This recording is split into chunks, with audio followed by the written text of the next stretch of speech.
Good evening আমার খুদে পড়ুয়ারা। আশা করি সকলে ভালো আছো। আজকে তোমাদের পাতাবাহার মানে তোমাদের বাংলা বইয়ের ষষ্ঠ অধ্যায়টি আমরা পড়বো। হুম, তো পড়ার আগে আমরা একটু গল্প করে নিই, কেমন? আচ্ছা, তোমাদের বাড়িতে কে কে আছে? বাহ, তো সবাই নিশ্চয়ই তোমাদেরকে খুব ভালোবাসে, মানে বাড়ির সব সদস্যরা। হুম। আচ্ছা, তোমাদের বাড়ির কোনো সদস্যের ওপর বা তোমার বাবা মা বা ভাই বোন এদের কারোর ওপর কখনো রাগ বা অভিমান হয়েছে? হুম। কোন ক্ষেত্রে? মানে কখন মানে অভিমান হয় বা রাগ হয়, বলো। আচ্ছা,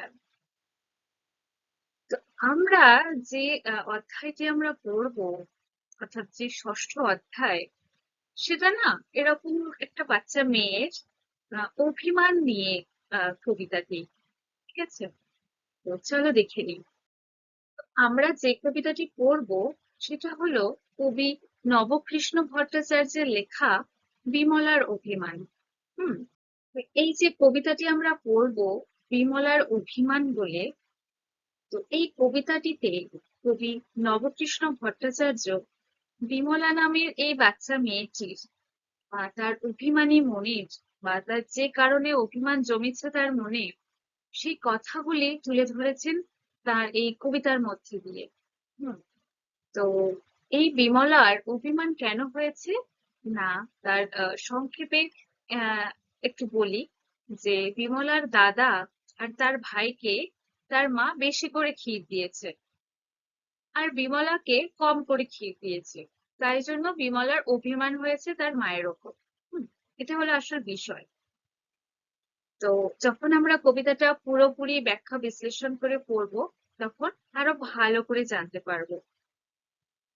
তো এই কবিতায় যাওয়ার আগে এরকম যে বাচ্চাদের মনের অভিমান যে ব্যক্ত করে যে কবি তুলে ধরেছেন সবার সামনে, তো সেই রকম একটা মানুষ বা সেই কবিকে, কবি সম্পর্কে তো আমাদের জানতেই হবে, তাই না? তো চলো আগে কবি সম্পর্কে একটু জেনে নিই, তারপরে কবিতায় যাওয়া যাবে। ঠিক আছে। তো কবি নবকৃষ্ণ ভট্টাচার্য ছিলেন একজন বাঙালি কবি ও সাহিত্যিক। হুম। তো রবীন্দ্র সমসাময়িক কালে বাংলার শিশু সাহিত্যকে যারা সেই সময় সমৃদ্ধ করেছিলেন, তাদের মধ্যে একজন হলেন নবকৃষ্ণ ভট্টাচার্য। অর্থাৎ রবীন্দ্র সমসাময়িক বলতে যেই সময়ে রবীন্দ্রনাথ ঠাকুরের সমস্ত রচনা প্রকাশিত হচ্ছিল, সেই সময়ে শিশুদেরকে গুরুত্ব দিয়ে শিশুদের মনের কথা বা শিশুদের যে জীবনযাপন, তাদের দৈনন্দিন জীবনের কথা কে গুরুত্ব দিয়ে বা শিশুদেরকে গুরুত্ব দিয়ে যে সমস্ত সাহিত্য রচনা হয়েছিল, আহ আহ, অর্থাৎ ছোটদের জন্য ছড়া, ছোটদের জন্য গল্প, ছোটদের জন্য কবিতা, এই সমস্তকে গুরুত্ব দিয়ে সেই সময় যে সাহিত্য রচনা হচ্ছিল, তো অর্থাৎ শিশু সাহিত্যিক বা শিশু সাহিত্যকে যারা সমৃদ্ধ করছিলেন বা আগিয়ে নিয়ে যাচ্ছিলেন, তাদের মধ্যে অন্যতম একজন হলেন নবকৃষ্ণ ভট্টাচার্য। তাকে শিশু সাহিত্যিকও বলা হয়, আর তিনি ছোটদের ওপর অনেক কবিতা, ছড়া, গল্প লিখেছেন। হ্যাঁ। তো এই শিশু সাহিত্যিক নবকৃষ্ণ ভট্টাচার্য 1859 খ্রিস্টাব্দে 29শে এপ্রিল আমতার হাওড়ার নাড়িতে জন্মগ্রহণ করেছেন। তার পিতা ছিলেন রাজনারায়ণ তর্ক বাচস্পতি। তিনি পড়াশোনা করেছিলেন সংস্কৃত কলেজিয়েট স্কুলে, এন্ট্রান্স পর্যন্ত পড়েছিলেন। কারণ তার পিছনে একটা কারণ আছে তার পড়াশোনা না করার। আমাদেরকে ছোট্ট একটা গল্প করে বলি। এই যে আমাদের আলোচ্য পাঠ্যাংশের যে কবি নবকৃষ্ণ ভট্টাচার্য, তিনি জমিদার পরিবারে জন্মগ্রহণ করেছিলেন বটে, কিন্তু আহ, সেই যে সুখটা, সেটা বেশি দিন স্থায়ী হয়নি। কারণ 3 বছর বয়সে তার বাবা মারা যায়। হ্যাঁ। এবং 14 বছর বয়সে গিয়ে তার মা মারা গেছে। তো শোকের ওপর শোক পেয়েছেন, এবং এই যে এবং পরে তিনি অসুস্থ হয়ে পড়েছিলেন। হুম। স্বাভাবিক একটা ছোট বাচ্চার উপর দিয়ে যদি এত শোক যায়, তো অসুস্থ তো হবেই, মানসিক দিক থেকে তো ভেঙে পড়বেই, তাই না? তো এই যে নবকৃষ্ণ ভট্টাচার্য সেই সময় অসুস্থ ছিলেন, এবং বাবা মা না থাকার কারণে তার পড়াশোনায় এগোয়নি, মাধ্যমিক অবধি তিনি পড়েছিলেন। হুম। তো তার কর্মজীবনে বলা যায় তিনি সখা এবং মাসিক যে পত্রিকা বসুমতী পত্রিকার সম্পাদক হিসেবে তিনি যুক্ত ছিলেন। হুম। তার সাহিত্যকর্ম বলতে তিনি বেশ কিছু শিশুদের জন্য বেশ কিছু ছড়া, কবিতা, গল্প, এর সমস্ত তিনি রচনা করেছিলেন। হুম। তো তার মধ্যে কিছু উল্লেখযোগ্য যেগুলো তোমাদের সামনে তুলে ধরেছি, যে শিশুরঞ্জন রামায়ণ, ছেলে খেলা, টুকটুকে রামায়ণ, পুষ্পাঞ্জলি, রংচং, ছবি ও ছড়া ইত্যাদি। ঠিক আছে। এরপরে তার মৃত্যু হয় 1939 খ্রিস্টাব্দের 4ই সেপ্টেম্বর, কলকাতাতেই। হুম। তো এই গেল নবকৃষ্ণ ভট্টাচার্য সম্পর্কে কিছু তথ্য। তো এই শিশু সাহিত্যিক নবকৃষ্ণ ভট্টাচার্যের লেখা শিশুদেরকে নিয়ে, শিশুদেরকে গুরুত্ব দিয়ে, তো এই যে বিমলার অভিমান, এটাও তো একটা বাচ্চাকে নিয়েই লেখা, তাই না? তোমাদের মতো কোনো বাচ্চা। তো চলো সেই বিমলাকে নিয়ে, বা বিমলার অভিমান, তার মনের যে অভিমান সম্পর্কে তিনি কি কবিতা লিখেছেন, সেটা এখন আমরা পড়ে দেখবো। কবিতাটি শুরু হচ্ছে এরকম বলে, যে খাবো না তো আমি দাদাকে অতটা ক্ষীর, অতখানা অপনীর, আমার বেলায় বুঝি ক্ষীর মাত্র নামই, খাবো না তো আমি। হুম। তো ওর অভিমানের কারণটা পরে জানবো আরো ভালো করে, কিন্তু সে কিসের ওপর অভিমান করছে? না, খাওয়ার ওপর অভিমান করছে, যে সে খেতে চাইছে না, তাই তো? যে খাবো না তো আমি, আমি খাবো না। দাদাকে অতটা ক্ষীর, অর্থাৎ দাদাকে অনেক এতগুলো ক্ষীর দিয়েছো। ক্ষীর মানে কি জানো তো তোমরা? যে দুধের তৈরি, বা দুধ জাল দিয়ে একটা মিষ্টি বিশেষ খাবার তৈরি হয়, সেটাকে ক্ষীর বলে। তোমরা নিশ্চয়ই খেয়ে থাকবে। তো তাই বলছে এখানে, যে ক্ষীর নিয়ে বিষয়টা, মানে তার অভিমানের কারণটা দাঁড়িয়েছে, যে দাদাকে অতটা ক্ষীর, অতখানা অবনীত, যে তার দাদা এবং তার ভাই, তার দাদাকে অনেকটাই ক্ষীর দিয়েছে তার মা, এবং তার ভাই অবনী, তাকেও বেশ অনেকটাই ক্ষীর দিয়েছে। আমার বেলায় বুঝি ক্ষীর মাত্র নামই, তেমনি তার বেলায় কম করে ক্ষীর দিয়েছে। তার দাদা এবং তার ভাইকে বেশি করে ক্ষীর দিয়েছে, এবং তার বেলা কম করে ক্ষীর দিয়েছে। হুম। সেই জন্য সে রাগ করেছে, যে বলছে খাবো না তো আমি। সে ওটুকু খেয়ে দিয়েছে, ওদের বেশি দিয়েছে, সে অভিমান করে বলছে সে খাবে না। আচ্ছা। তারপর, ফুল আনিবার বেলা যা বিমলা যা, পূজা করি দাও এনে সোনামণি মা, কাঁদিলে দুরন্ত খোকা, রাখা তারে ভার, তার বেলা ও বিমলা নে মা একবার, ছাগলেতে নোটে গাছ খেলে যে মুড়িয়ে, যা মা একবার গিয়ে দে তোমা তাড়িয়ে, দাদা বসে আছে খেতে দাও তোমা নুন, পানটা যে বড় ঝাল দে মা এনে চুন। হ্যাঁ। তো বাকিটা পড়িয়ে দিই, তারপরে আবার ব্যাখ্যা হবে। যার যত ফরমাস সব তুমি করো, তাতে তুমি বিমলাটি বাঁচো আর মর, খাবারটি আসে যেই আর তারে মনে নেই, তার বেলা রাধু মাধু, রামি বামি শ্যামি, খাবো না তো আমি। দাদা বড়, বেশি বেশি খাবে দাদা তাই, ওগো বেশি খাবে, আহা সেটি ছোট ভাই, দুধারে সোনার চূড়ো, মাঝেতে ছায়ের নুড়ো, তাই বুঝি বিমলার কমে গেছে দামি, খাবো না তো আমি। হুম। তো একটা বাচ্চা মেয়ের তার অভিমানটা প্রকাশ পেয়েছে এই কবিতার মধ্যে দিয়ে। তো এবার তাহলে প্রথম যে স্তবকটা রয়েছে, যে সে আহ, খেতে চাইছে না, কারণ তার দাদাকে এবং তার ভাইকে তার মা বেশি করে ক্ষীর দিয়েছে এবং তাকে কম ক্ষীর দিয়েছে, তাই জন্য সে অভিমান করে খেতে চাইছে না। ফুল আনিবার বেলা যা বিমলা যা, যে ফুল যখন ফুল আনার বেলা হয়, তখন বিমলাকেই বলা হয় যে ফুল এনে দে। পূজা করি তাও এনে সোনামণি মা, যে পূজা করার জন্য বা পুজো দেওয়ার জন্য ফুল লাগে, তাই না? তো সেই পূজার যে ফুল লাগে সেটাও বিমলাকেই এনে দিতে হয়, তার মা বিমলাকেই বলে ফুল এনে দেওয়ার জন্য। আবার তখন যে দেখবে বাচ্চাদের যখন কেউ ফরমাস করে বা কেউ যখন কাজ বলে, বাচ্চারা শুনতে না চাইলে সোনামণি যা, বা আহ, আমার সোনা বলেছি যা একটু করে দে, দে মা এনে দে, এই এই রকম যে সুর করে বলে। তো সেইগুলো কবি এখানে তুলে ধরেছেন যে বাচ্চাদেরকে কিভাবে কাজ করায় বড়রা, কেমন করে বলে। হ্যাঁ, তো যাই হোক, তো বিমলাকে আহ পুজো করবার জন্য যে ফুল লাগে সেটা তাকে এনে দিতে বলে তার মা। তারপর কাঁদিলে দুরন্ত খোকা রাখা তারে ভার। কাঁদিলে দুরন্ত খোকা, দুরন্ত মানে কি? যে অতি চঞ্চল, ধরে রাখা যায় না, এরকম বাচ্চাকে বোঝায়। তো কাঁদিলে দুরন্ত খোকা রাখা তারে ভার। ভার মানে কি? যে তাকে আটকে রাখা কষ্টকর হয়ে পড়ে। হুম। তো এইখানে দুরন্ত খোকা বলতে কাকে বোঝাচ্ছে বলতো? তার ভাই, অর্থাৎ তার ছোট ভাই অবনীর কথা বোঝাচ্ছেন কবি।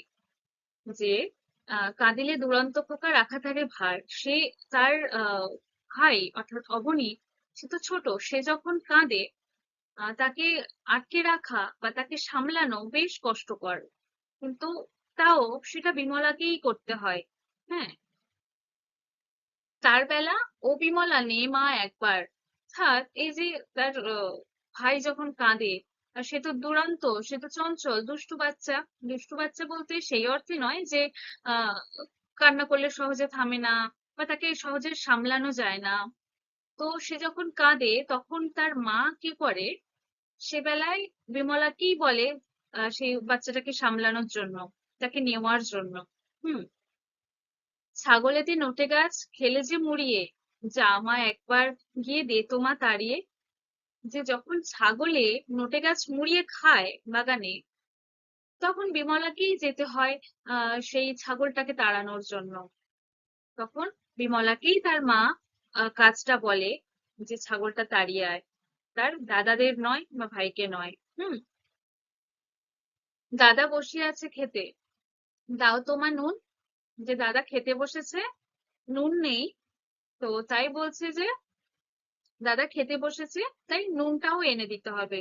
যে সব বিমলাকেই এইসব কাজগুলো কিন্তু বলা হচ্ছে। তারপর পানটা যে বড় ঝাল, দে মা এনে চুর। অর্থাৎ যে হয়তো তার মা পান খাচ্ছে, তো তো পানে বড্ড ঝাল লেগেছে। পান, পান তোমরা খেয়েছো? হ্যাঁ, তোমরা তো অনেক ছোট, এমনকি খাবেও না। এটা খাওয়া ভালো নয়। যারা বড়রা অনেকে খায়, এগুলো অনেকে নেশা হয়ে যায়। তো তোমরা কিন্তু খাবে না। তো যদিও বা কেউ যদি খেয়ে থাকো, মানে তাদেরকে জিজ্ঞেস করছি আহ কেমন খেতে হয়। হ্যাঁ। তো এই যে পান এমনি শুধু খেলে একটু ঝাঁঝ ঝাঁঝ বা ঝাল ঝাল টাইপের লাগে। তো সেই পানটা যখন খাচ্ছে তার মা, ঝাল লেগেছে বলে তার তাকে চুন এনে দিতে বলছে। তো এই চুন পানের সাথে, পান কিভাবে সাজে বলতো? এটা তো তোমরা দেখেছো নিশ্চয়ই, যে পানের উপর চুন, হালকা করে চুন এরকম করে দিয়ে দেয়। তারপরে সুপারি, খয়ের যা সমস্ত জিনিস দেয়, দিয়ে সেটাকে মুড়িয়ে তারপরে খাওয়া হয়। তো এই পানের যে ঝাঁজ, সেটাকে ঝাঁজটা দূর করার জন্য এবং ওটার টেস্ট একটু ঠিকঠাক করার জন্য চুনটা দেওয়া হয়। হুম। তো তাই তার মা যখন পান খেতে খেতে যখন ঝাল লাগছে, তখন বিমলাকেই বলছে চুন এনে দেওয়ার জন্য। হ্যাঁ, যার যত ফরমাস সব তুমি করো, তাতে তুমি বিমলাটি বাঁচো আর মরো। অর্থাৎ এই যে সমস্ত কাজ, ছোটখাটো খুঁটিনাটি সমস্ত কাজ, এই যে ফরমাস, ফরমাস মানে কি বলতো? যে বড়রা যখন ছোটদেরকে যখন কাজ বলে সেটাকে ফরমাস বলে বা আদেশ করে বলে। হুম। তো সেটা ফরমাস বলে। তো এই যে সমস্ত কাজ সব তো বিমলাকেই করতে হয় এবং বিমলাকেই বলে, আর কাউকে না, বিমলাকেই বলে।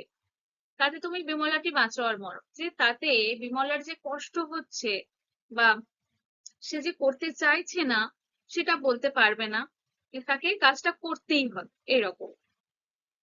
সে যদি নাও বলে, তাকে ভালো বলিয়ে বলিয়ে কাজটা ঠিক করিয়ে নেওয়া হয়। হুম। হ্যাঁ। তো এখানে বিমলার কি কি কাজ করতে হয়েছে, কি কি কাজ করতে হয় না? পূজার ফুল এনে দিতে হয় পূজা করার জন্য, না তার মা। দুরন্ত খোকা, যে চঞ্চল খোকা, সে যখন কাঁদে তার ভার বা তাকে সামলে রাখতে হয় তাকে, যেটা অনেক কষ্টকর হয়ে দাঁড়ায় তার কাছে। কারণ সেও তো একটা বাচ্চা, তাই না? সে তো খুব বড় হয়ে যায়নি যে এই সমস্ত কাজ নিপুণ ভাবে করতে পারবে। আর কি করে? ছাগলে নোটে গাছ মুড়িয়ে খেলে ছাগলটাকে তাড়িয়ে দেয়। দাদা খেতে বসলে দাদাকে নুন এনে দেয়। আর মায়ের পান খেতে খেতে পানে যদি ঝাল লাগে, সে চুনটাও এনে দেয়। তো এই সমস্ত ফরমাস বা এই সমস্ত কাজ বিমলা করে দেয়। হুম। তাতে বিমলার যদি কষ্ট হয় বা সে যদি করতে নাও চায় মন থেকে, তবুও তাকে করতে হয়। তারপর খাবারটি আসে যেই, আর তারে মনে নেই তার বেলা রাধু মাধুর আমি বামি শ্যামি খাবো না তো আমি, যে এই সমস্ত কাজের বেলা বিমলা রয়েছে, কিন্তু যেই খাবার সময় হয়, অর্থাৎ যখন খাবার আসে, তখন আর বিমলাকে কেউ মনে রাখে না। হুম। তাকে আহ যে গুরুত্ব দেয় না তখন আর। হুম। তখন সেই খাবার যখন আসে, তখন রাজু মাধু রামি বামি শ্যামি এটা বলেছে। কারণ তখন যে এই একটা দেখবে, একটা ধরো একটা অল্প জিনিস আছে বা কিছু যার ধরো গুরুত্ব নেই, তখন কি হয় না, যাদের যাদেরকে দেওয়ার হয়, যে এই তোর দাদা খেয়েছে, ভাই খেয়েছে, বাবা খেয়েছে, বোন খেয়েছে, এইরকম। তো সেই অর্থে বিমলা এখানে রাধু মাধু রামি বামি শ্যামি তাদের কথা এমনি করে বলেছে, যাতে অন্যান্যদের বেলা তখন মানে সেই খাবার যখন আসে, তখন সবার খোঁজ পড়ে।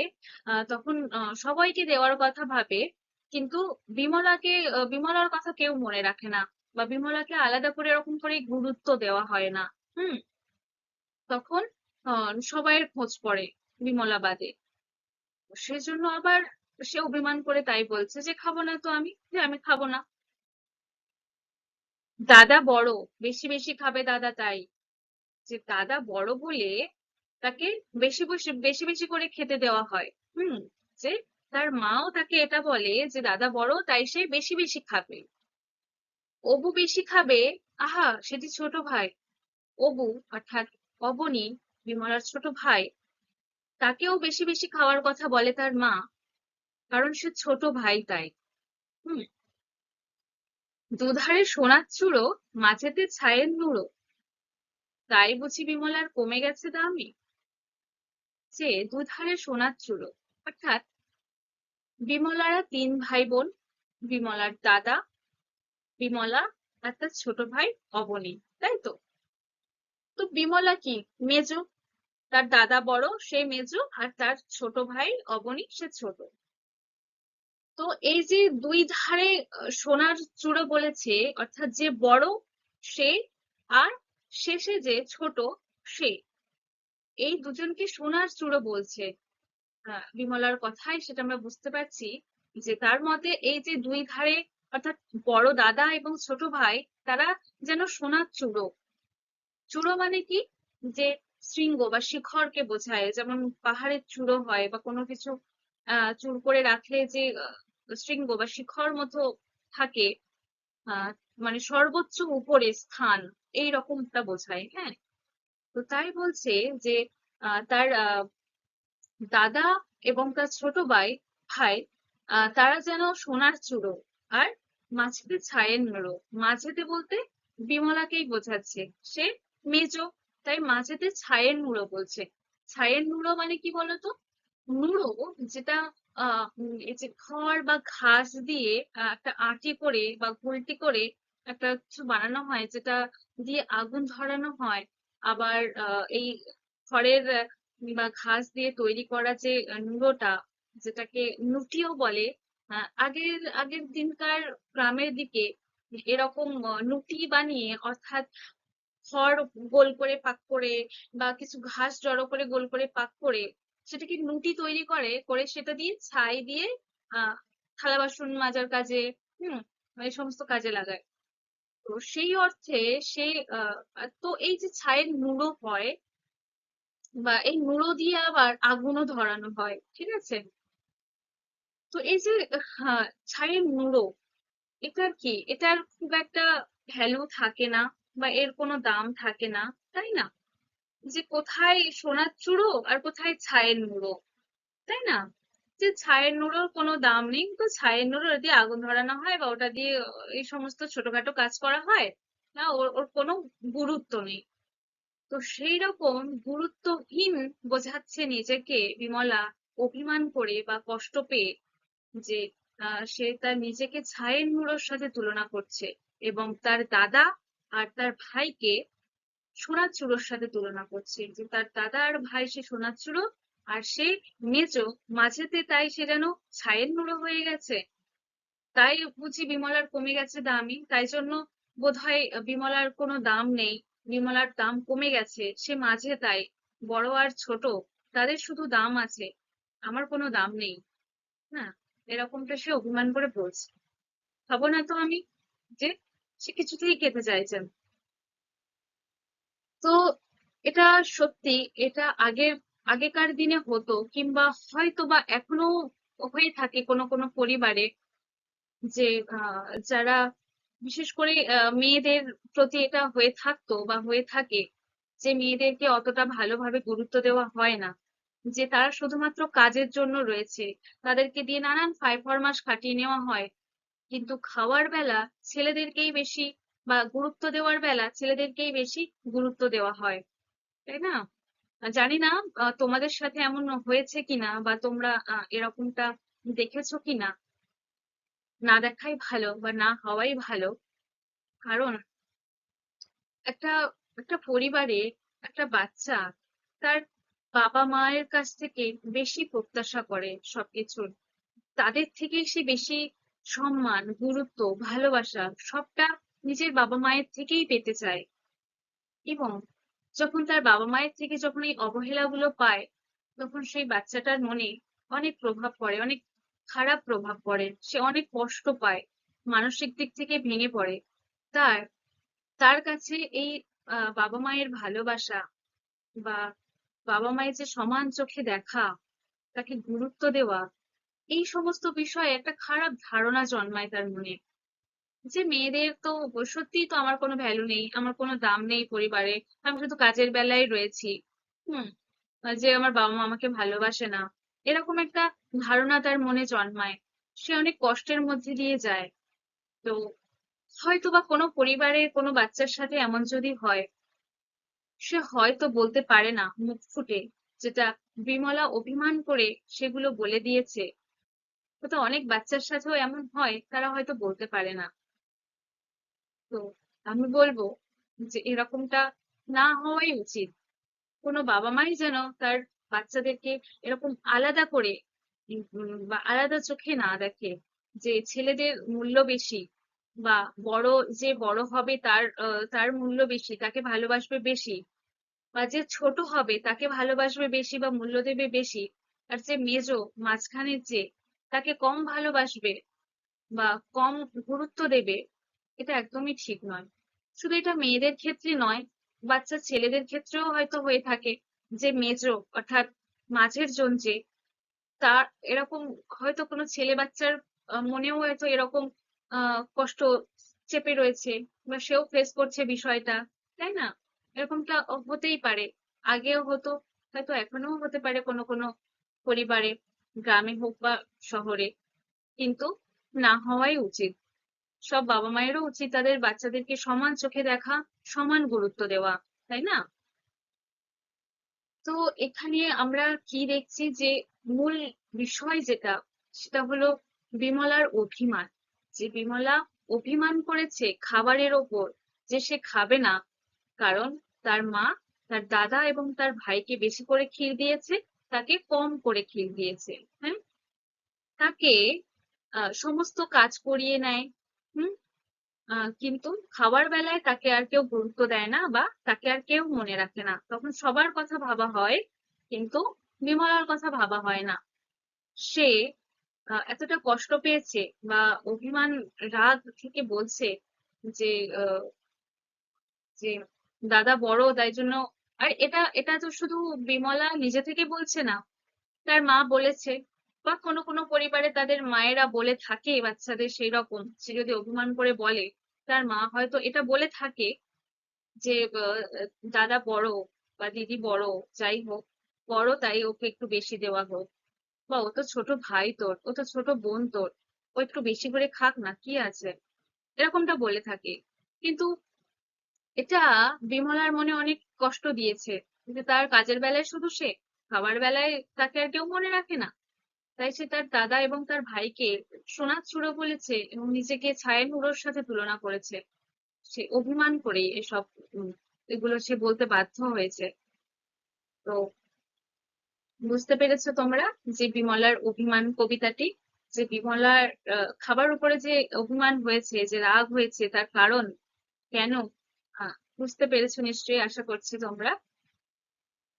তো এবারে চলো, এর কি প্রশ্ন উত্তর আছে, বা তোমাদের মূল্যায়নে যে সমস্ত প্রশ্ন রয়েছে, সেগুলো একটু দেখে নিই। তোমাদের অনুশীলনে যে সমস্ত প্রশ্ন দেওয়া রয়েছে, সেগুলো আমি উত্তর বলার চেষ্টা করছি। ঠিক আছে? তো একের দাগে যে সমস্ত প্রশ্নগুলো রয়েছে, সেগুলো তোমাদের নিজেরা লিখবে। ঠিক আছে? এবার দুয়ের দাগে কি বলছে? শব্দ যুগলের অর্থ পার্থক্য লেখো। যুগল মানে দুটো বোঝাচ্ছে, তো তার অর্থ পার্থক্য লিখতে হবে। যে দেখো, ভার ভাঁড় শব্দ উচ্চারণগুলো প্রায় একই একই, কিন্তু তাদের অর্থ, অর্থাৎ তাদের মানে আলাদা আলাদা হবে। তো সেই মানেগুলো বা সেই অর্থগুলো লিখতে হবে তোমাদের। তো ভার, ভার আর ভাঁড়। তো ভার মানে কি? এক সেকেন্ড। এই যে ভার, তো ভার মানে কি? না, ওজন, কোনো কিছু ওজন বেশি ভারী বোঝাতে ভার শব্দ ব্যবহার হয়। তাহলে ভার মানে ওজন। এবার আসছে ভাঁড়। ভাঁড় মানে কি? যেটা, ভাঁড় একটা মাটির তৈরি পাত্র বিশেষ, যে মাটির তৈরি পাত্র, এটা ভাঁড়। আচ্ছা, তারপর বাঁচা। বাঁচা, বাঁচা মানে কি? বেঁচে থাকা, অর্থাৎ জীবিত থাকা। তারপর আসছে বাছা। বাছা মানে বেছে নেওয়াকে বোঝায়, বা নির্বাচন করাকে বোঝায়। তাহলে বাছা মানে হলো নির্বাচন করা। ঠিক আছে? সোনা, দন্তের সহকার দন্ত্য নয়কার সোনা, একটা তালবের সহকার দন্ত্য নয়কার সোনা, দুটো সোনা, উচ্চারণ একদম একই, কিন্তু এদের অর্থ আলাদা। সোনা, দন্তের সহায়িকা দন্তের নয়কার সোনা মানে কি? না, একটা ধাতু বিশেষ, যে স্বর্ণ ধাতু, তাই না? যে সোনা, যেগুলো দিয়ে বিভিন্ন রকম অলংকার বা গহনা তৈরি করা যায়, জানো তো তোমরা নিশ্চয়ই। আর একটা হলো তালবস্যয়কার দন্তের নয় আকার। এই শোনা মানে কি? কানে শোনাকে বোঝায়, অর্থাৎ শ্রবণ, যে শুনতে পাচ্ছি আমি, এই শোনাকে বোঝায়, যে শ্রবণ করা। ঠিক আছে? তারপর তিনের দাগে, নিচের প্রতিটি শব্দের দুটি করে অর্থ লেখ, দুটো করে অর্থ লিখতে বলছে। বেলা, বেলা মানে আমরা কি বুঝি? যে দিনের কোনো বিশেষ ভাগকে বোঝায়, যে সকাল বেলা, দুপুর বেলা, বিকাল বেলা, এগুলো কি দিনের বেলা? তো দিনের বিভিন্ন অংশকে বোঝায়। ঠিক আছে? আর একটা বেলা মানে ক্ষেত্রে, অর্থাৎ যে এই যে এখানে আছে, যে তার বেলা, হ্যাঁ, তার বেলা, অর্থাৎ তার ক্ষেত্রে কি হলো, সেই রকম। যে বেলা মানে ক্ষেত্রে, যে তাদের বেলায় এরকম ভালো ভালো খাবার, আর আমার বেলায় আমাকে মনেই থাকে না। তার মানে কি, তাদের সময় তাদের ক্ষেত্রে সব মনে ছিল, আর আমার আমার বেলায়, অর্থাৎ আমার ক্ষেত্রে মনে নেই। তো এই বেলা মানে কি? ক্ষেত্রে। একটা বেলা মানে দিনের অংশ বিশেষ, যে কোনো একটা দিনের বিশেষ ভাগ বা দিনের আহ যে কোনো একটা অংশকে বোঝায়। ঠিক আছে, তারপর আসছে দাম। দাম মানে কি? দাম হলো একটা যে মূল্য, যে কোন অর্থে মূল্য বুঝি আমরা, যে এটার দাম কত, যে এটার মূল্য কত। হ্যাঁ, সেই ক্ষেত্রেও মূল্য হয়। আবার মানুষের ইম্পর্টেন্স, অর্থাৎ সে মানুষের মূল্যও যে তার কাছে কতখানি, সেই ক্ষেত্রেও মূল্য শব্দটা ব্যবহার হয়। তো দাম মানে একটা হলো মূল্য, আর একটা হলো গুরুত্ব। যে মানুষের ক্ষেত্রে যেটা বোঝায় সেটা মূল্যটাকে গুরুত্ব অর্থে বেশি বোঝায়, যে তার গুরুত্ব তার কাছে কতটা, সেই জন্য সেই অর্থেও দাম শব্দটা ব্যবহার করা হয়। তাহলে এই দামের দুটো অর্থ কি? একটা হলো মূল্য, আর একটা হলো গুরুত্ব। ঠিক আছে, তারপর চারের দাগে কি বলছে? পাঠ্য কবিতাটি থেকে অন্তমিল খুঁজে নিয়ে লেখো। একটা যেমন দেওয়া হলো যে নুন চুন, অর্থাৎ একটা শব্দের সঙ্গে আর একটা শব্দ মিলছে, সেই রকম শব্দগুলো কবিতা থেকে খুঁজে নিয়ে আর লিখতে হবে। একটা দেওয়া আছে কি, নুন চুন। তো চলো কবিতার মধ্যে দেখা যাক আর কি আছে। দেখো, এই যে দেখো মুড়িয়ে, মুড়িয়ে, তার পরের লাইনের ঠিক শেষের শব্দ তাড়িয়ে। মুড়িয়ে তাড়িয়ে একই রকম, তাহলে এখানে হবে মুড়িয়ে তাড়িয়ে। আচ্ছা, আরো খুঁজতে হবে চারখানা। দেখো আরো কি আছে। তার ঠিক পরের লাইনে আছে নুন, পরের লাইনের শেষের শব্দ নুন, এবং তার পরের লাইনের শেষের শব্দ চুন। দেখো দুটোর অন্তমিল হচ্ছে, নুন চুন, যেটা এখানে দেওয়াই আছে। যাই হোক, তারপর করো মরো, দুটো একই রকম হচ্ছে, যে অন্তমিল আছে দুটোর। তো করো মরো, এটা একটা হলো। আরো আছে, দেখো রাজু মাঝু, দুটোর মিল আছে। তো আরো একটা হবে যে রাজু মাঝু। আরো আছে দেখো রামি বামি, তাই না? তো তারপরেও হতে পারে রামি বামি। আবার অনেকগুলোই আছে, যে তাই ভাই, তাইয়ের সাথে ভাই মিলছে। আরো একটা আছে যে চুড়ো নুড়ো, চুড়োর সাথে নুড়ো শব্দটার অন্তমিল হচ্ছে, তাই চুড়ো নুড়ো। তাহলে কি কি হলো? নুন চুন তো দেওয়াই আছে, তাড়িয়ে, মুড়িয়ে তাড়িয়ে, তারপর করো মরো, তারপর রাজু মাঝু, তারপর রামি বামি, আর চুড়ো আর নুড়ো। ব্যাস হয়ে গেল। তারপর ক স্তম্ভের সঙ্গে খ স্তম্ভ মিলিয়ে লেখো। অর্থাৎ এই পারে যে শব্দগুলো দেওয়া আছে তার সাথে অর্থ, অর্থাৎ তার মানে, এই শব্দগুলোর সাথে কোনটা মিলছে সেটা তোমাদেরকে খুঁজে লিখতে হবে। তো দেখো প্রথম শব্দ আছে নুন। তো নুন মানে কি? এর মধ্যে কোনটা হবে? শিখর ভস্য আদেশ দুষ্টু লবণ।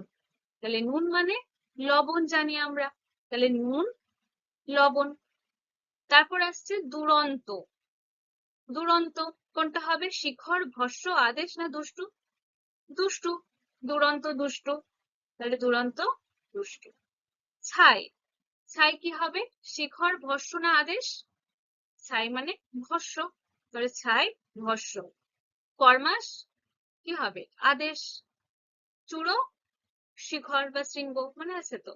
তাহলে নুন লবণ, দুরন্ত দুষ্টু, ছাই ভস্য, ফরমাস আদেশ, আর চূড়ো শিখর।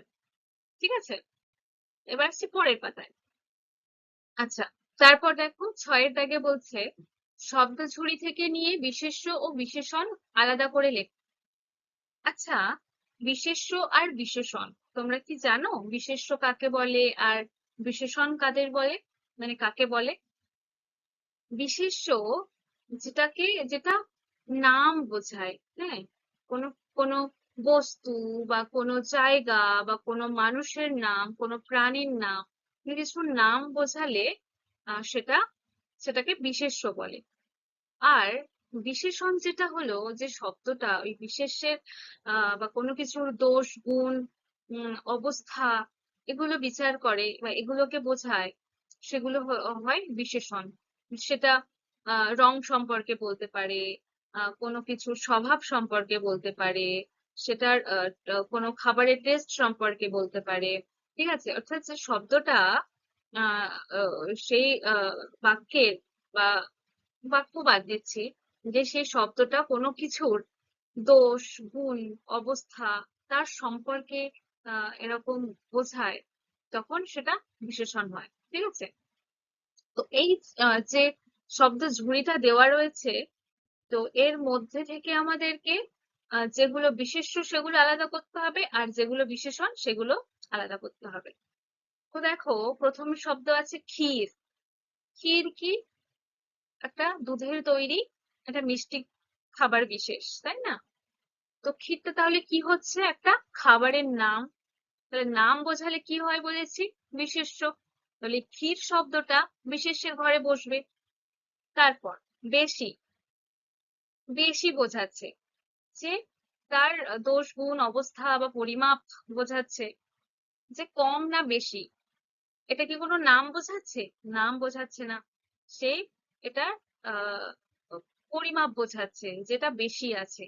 তাহলে কি হবে? এটা বিশেষণ হবে। তাহলে বেশি শব্দটা বিশেষণ হবে। ছাই। ছাই কি? ছাই তো তোমরা জানো, কোনো কিছু জ্বলে যাওয়ার পর বা জ্বালানোর পর যে অবশিষ্টটা পড়ে থাকে সেটা ছাই। তো ছাইটা কি? কোনো একটা এটাকে বস্তু নাম বলা যায়। তাহলে ছাইটা হবে বিশেষ্য। দুরন্ত। দুরন্ত কারোর উদ্দেশ্যে বলা হয়, যে বাচ্চাটি দুরন্ত, ছেলেটি দুরন্ত। দুরন্ত মানে কি? চঞ্চল, দুষ্টু বোঝায়। তাহলে দুরন্তটা কি হবে তাহলে? এর দোষ, গুণ সম্পর্কে বলছে। তাহলে কি হবে এটা? বিশেষণ। খুব ভালো, এই তো। তাহলে দুরন্তটা হবে বিশেষণ। বিমলা। বিমলা কি বোঝাচ্ছে? নাম বোঝাচ্ছে, একটা মেয়ের নাম বোঝাচ্ছে। তাহলে বিমলাটা হবে বিশেষ্য। তারপর নুন। নুন। তাহলে নুন কি কোনো কিছুর নাম বলছে কি? যে সেটার স্বাদ বলছে, যে নুন। হুম, স্বাদ, টেস্ট বোঝাচ্ছে। তো সেটা কি হবে? বিশেষণ হবে। ঝাল। ঝালটাও কি বোঝাচ্ছে? কোনো স্বাদ বোঝাচ্ছে। তাহলে এটা কি হবে? বিশেষণ। ছোট। ছোটটাও কি বোঝাচ্ছে? পরিমাপ বোঝাচ্ছে, যে যে মাপ বোঝাচ্ছে, যে সে ছোট নাকি বড়, বা তার দোষ, গুণ, অবস্থা, পরিমাপ এসবের মধ্যেই পড়ছে এটা। তাহলে এটা কি হবে? বিশেষণ। পান। পান কি? পান একটা খাবারের নাম, তাই না? তো সেটা কি হবে? মানে খাবারের নাম বলতে পান তো খায় মানুষ, তো এটা কি হবে? বিশেষ্য হবে। ঠিক আছে। নটি গাছ। এটা কি? একটা গাছের নাম। তার নাম হলে কি হবে? বিশেষ্য হবে। খোকা। খোকা বলতে কাকে বোঝানো হয়? কোনো বাচ্চা ছেলেকে। তাহলে কি হবে? বিশেষ্য। কম। যে কম বোঝাচ্ছে, তাহলে কি হবে? বিশেষণ বোঝাচ্ছে, যে বিশেষণ হবে। কম বিশেষণ। আচ্ছা, তারপর সাতের দাগে কি বলছে? ক্রিয়ার নিচে দাগ দাও। ক্রিয়া। ক্রিয়া বলতে কাকে বোঝায়? যেটা ক্রিয়া মানে কাজ করা বোঝায়, অর্থাৎ কাজ করা যদি এমন কোনো শব্দ থাকে, সেটাই হবে ক্রিয়া।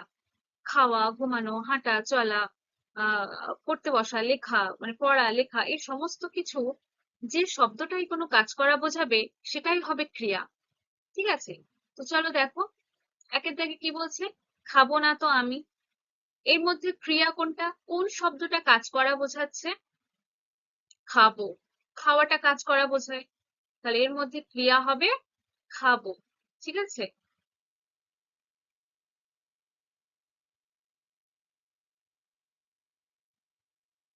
দাগ দিয়ে দিই তাহলে সুবিধা হবে বুঝতে। তাহলে খাবো না তো আমি, এখানে ক্রিয়া কোনটা হবে? এটা খাবো। ঠিক আছে, তারপর যা বিমলা যা। তো এখানে ক্রিয়া বোঝাচ্ছে কোনটা? যে যা, অর্থাৎ যাওয়ার কথা বলছে। তাহলে এই যাটা হবে ক্রিয়া। দুবার যা শব্দটা রয়েছে, তাই এই দুটো হবে ক্রিয়া। ঠিক আছে। ও বিমলা নে মা একবার। তাহলে এখানে ক্রিয়া কোনটা বা কাজ বোঝাচ্ছে এমন শব্দ কোনটা? নে। যে নেওয়ার কথা বলছে, তাই না? তাহলে এটা ক্রিয়া। অবু বেশি খাবে। এখানে ক্রিয়া কোনটা বা কাজ বোঝাচ্ছে কোনটা? খাবে, খাওয়ার কথা বলছে, খাওয়া বোঝালে কাজ হয়, তো খাবেটা হলো ক্রিয়া। দে মা এনে চুন, দে কাজ করা বোঝাচ্ছে, সরি, এনে, যে এনে দেওয়ার কথা বলা হচ্ছে, তাহলে এটা হবে ক্রিয়া।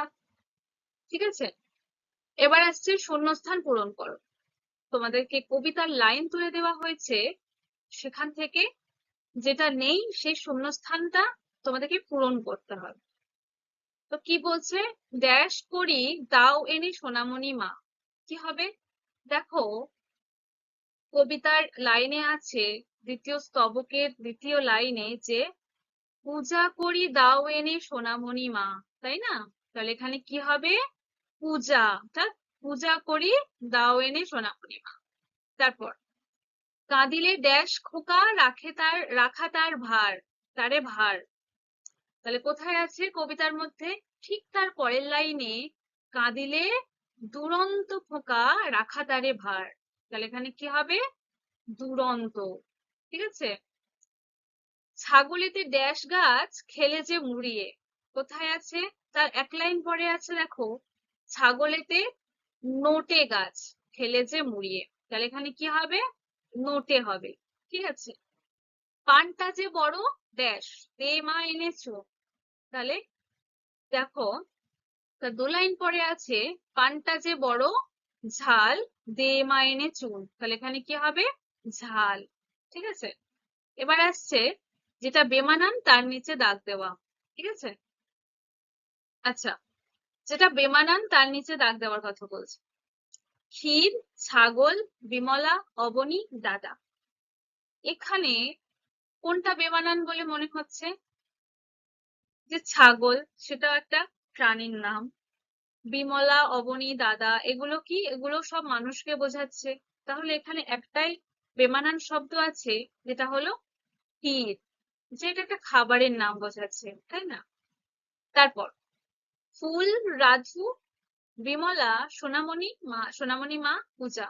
তো এখানে কবিতার বিষয়বস্তু অনুযায়ী বা সেই স্তবকটা অনুযায়ী কোনটা এখানে বেমানান মনে হচ্ছে? তুমি দেখো, তোমরা এই যে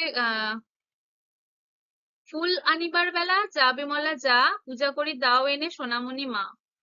তো এই যে দু লাইনের মধ্যে সবগুলো রয়েছে, যে ফুল আছে, সোনামণি মা, বিমলা, পূজা, এগুলো রয়েছে। তাহলে এর মধ্যে বেমানান কোনটা? যে রাজু, রাজু সেই লাইনে নেই। হ্যাঁ, তাই জন্য রাজুটা এখানে বেমানান। তারপর সোনার চূড়ো, ছায়েন্দুরো, দাদা, বিমলা, মাধুরী। তো এইখানে দেখো, সোনার চূড়ো বলেছে কাকে? না, তার বড় দাদাকে বা তার ছোট ভাইকে। ছায়ের নুরো সে নিজেকে বলেছে, দাদা, বিমলা। তো এই এই শব্দগুলো পরস্পরের সঙ্গে জড়িত রয়েছে, তাই না? তো এর মধ্যে বেমানান যেটা, সেটা হলো মাধু।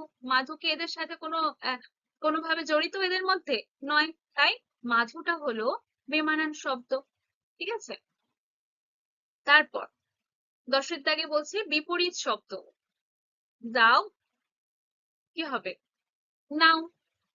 বড়, ছোট, বেশি, কম, ঝাল, মিষ্টি, আসে, যায়। হয়ে গেল। তারপরে 11 দাগে বাক্য রচনা। বাক্য রচনা মানে যে সমস্ত শব্দগুলো দেওয়া রয়েছে সেগুলো থেকে এক একটা বাক্য তৈরি করতে হবে। এটা তোমরা নিশ্চয়ই পারবে, এগুলো তোমরা নিজেরা করবে। ঠিক আছে, তারপর আসছে 12 দাগে শব্দগুলো ঠিক মতো সাজিয়ে বাক্য তৈরি করো। এখানে উল্টো পাল্টা করে দেওয়া রয়েছে, সেগুলো সাজিয়ে লিখতে হবে। পরিমাণে দাদার কম, বিমলার থেকে ক্ষীর। এটাকে সাজিয়ে লিখলে কি হবে? না, আহ দাদার থেকে বিমলার ক্ষীর পরিমাণে কম। ঠিক আছে, হয় বিমলাকে ফুল পূজার আনতে। এটাকে সাজিয়ে বললে কি হবে? না, বিমলাকে পূজার ফুল আনতে হয়। হ্যাঁ, 3 দাগে করে সবার পালন, বিমলা ফরমাস সব। যে বিমলা সবার সব ফরমাস পালন করে। হুম, মেয়ে বিমলার অবিচার প্রতি শুধু বলে হয় করা, এটাকে সাজিয়ে বললে কি হবে? না, বিমলা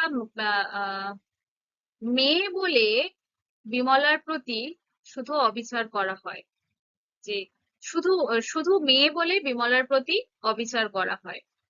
ঠিক আছে, তাহলে নয় করা ছেলে মেয়ের বৈষম্য মধ্যে উচিত। কি হবে? ছেলে মেয়ের মধ্যে বৈষম্য করা উচিত নয়।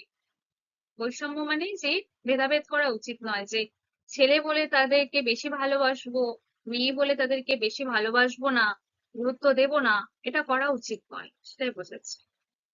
আচ্ছা, 13 দাগে কোনটি কি ধরনের বাক্য সেটা লিখতে হবে। খাবো না তো আমি, খাবো না তো আমি, যে সে খাবে না বোঝাচ্ছে। তো একটা না রয়েছে বলে সেই জন্য সেটা হবে নেতিবাচক বাক্য, যে না বাচক বাক্য বোঝায়। ঠিক আছে। যা বিমলা যা করা হচ্ছে তাকে আদেশ করে বলা হচ্ছে। তো আদেশ উপদেশ এসব থাকলে এটা অনুজ্ঞাবাচক বাক্য হয়। হুম। তো যা বিমলা হবে অনুজ্ঞাবাচক বাক্য। ঠিক আছে। তারপর ছাগলেতে নোটে গাছ খেলে যে মুড়িয়ে, যে ছাগলেতে নোটে গাছ খেয়ে, একটা বর্ণনা করা হচ্ছে যে একটা ছাগল নোটে গাছ মুড়িয়ে খেয়েছে, এটা বর্ণনা করা হচ্ছে। তাই এটা হবে বর্ণনামূলক বাক্য। ঠিক আছে। 4 দাগে আমার বেলায় বুঝি ক্ষীর মাত্র নামই, সে প্রশ্ন করে বলছে, তাই এটা হবে প্রশ্নবোধক বাক্য। ঠিক আছে। আচ্ছা, তারপরে যে সমস্ত প্রশ্নগুলো রয়েছে, এই যে কবি বিষয়ক এবং কবিতার সম্পর্কিত যে সমস্ত প্রশ্নগুলি, অর্থাৎ এই যে এখান থেকে এইটুকু, এই প্রশ্নের উত্তরগুলো তোমরা করে নিয়ে আসবে, যেটা আমি দেখবো। ঠিক আছে। তো এই সমস্ত উত্তর এতক্ষণ যা পড়ালাম কবিতা বিষয়ক বা কবি বিষয়ক, সে যেগুলো পড়ালাম সেগুলোর মধ্যেই এর উত্তরগুলো রয়েছে। ঠিক আছে। তোমরা উত্তরগুলো নিজেরা করার চেষ্টা করো অবশ্যই। আশা করছি সবাই বুঝতে পেরেছো, এবং যদি বুঝতে না পারো, কোথাও যদি অসুবিধা থেকে থাকে, আমাকে অবশ্যই পরের দিন ক্লাসে জিজ্ঞেস করো। ঠিক আছে। এবং উত্তরগুলো নিজেরা করো, যেগুলো আমি পরের দিন দেখবো। তো এখানেই আমি আমার ক্লাস শেষ করছি। দেখা হচ্ছে পরের ক্লাসে অন্য কোনো অধ্যায় নিয়ে। ঠিক আছে। ভালো থেকো। ধন্যবাদ।